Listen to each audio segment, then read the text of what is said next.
This is Zach, the PCB designer. The simulation engineer Maxim has just completed a thermal analysis, and his recommended placement adjustments have been made by the mechanical engineer Alex. I will now begin a design for assembly analysis on the fully placed and optimized board using Valor MPI. Design for assembly ensures that the part placement will work for production. Analysis can be done multiple times throughout the design's life and should be done as part of part placement approval before the routing stage. This analysis can help avoid wasted time later on in the design lifecycle. The use case of the design or product in the field also needs to be considered. The time and resource cost of repair or failure due to an incorrect component, placement issue, or faulty solder joint can be a huge setback. Valor MPI provides the tools to fully prepare this design for production and ensure the highest product quality. I am looking to analyze the board and verify the design integrity and reliability through each component using the Valor part library, as well as each solder joint in the design. So with the Valor MPI plugin, I can run a DFA analysis with Valor technology from directly within Expedition Layout. Any issues found can be addressed from within the Hazard Explorer. This means that I do not have to spend any time learning a new graphical user interface outside of Expedition Layout. So I'll load Expedition DFM and now select my classification set of IPC rules and perform an analysis for component placement only.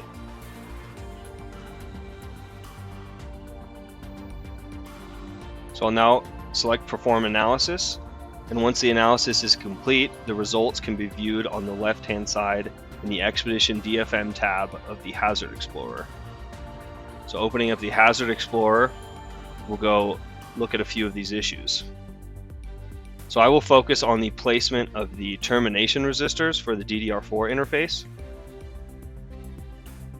Looking at the component spacing chip S to chip S package type, we can see that Expedition DFM is showing that the components are placed too close together.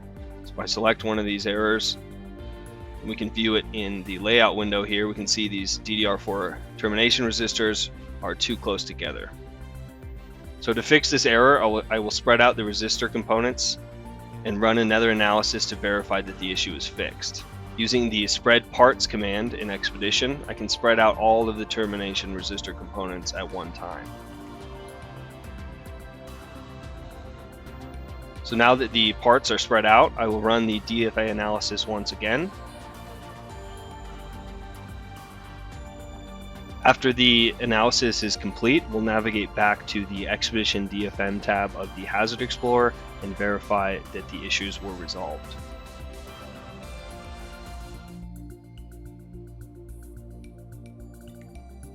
So back in the Hazard Explorer, we'll navigate to our chip S to chip S component types, and we can see that -8 errors.